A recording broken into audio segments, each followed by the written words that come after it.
TBP news, आवाज तुमचा, साथ आमची।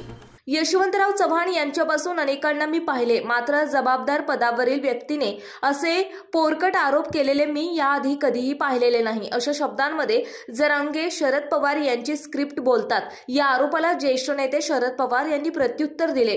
हे आरोप मुख्यमंत्री एकनाथ शिंदे यांनी नाही तर उपमुख्यमंत्री देवेंद्र फडणवीस यांनी केले आहेत, असंही त्यांनी स्पष्ट केले। मार्केट यार्ड येथील एका कार्यालयात शरद पवार यांनी मंगळवारी बारामती लोकसभा मतदारसंघातील प्रत्येक तालुक्यातील कार्यकर्त्यांची दिवसभर बैठक घेतली। खासदार सुप्रिया सुळे याही त्यांच्या समवेत होत्या। बैठका संपल्यानंतर सायंकाळी पत्रकारांबरोबर बोलताना पवार यांनी त्यांच्यावरील आरोपांना उत्तर दिले। ते म्हणाले, जरांगे यांनी अगदी सुरुवातीला उपोषण केले, त्यावेळी त्यांची भेट घेणारा मी पहिलाच होतो। त्याही वेळी मी त्यांना राज्याच्या सामाजिक ऐक्याला धक्का लागेल असे काही करू नका हेच सांगितले होते।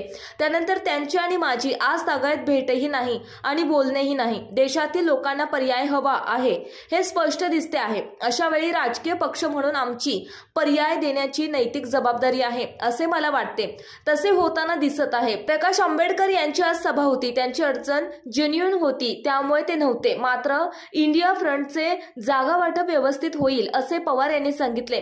केजरीवाल यांना त्रास दिला जातो हे सगळा देश पाहतो आहे। आमचा त्यांना पाठिंबा आहे, आम्ही त्यांच्या बरोबर आहोत। सर्वोच्च न्यायालयात त्यांच्या संदर्भात योग्य तो निर्णय देईल असा विश्वास पवार यांनी व्यक्त केला। आपल्या भागातील महत्त्वाच्या आणि ताज्या बातम्या पाहण्यासाठी आजच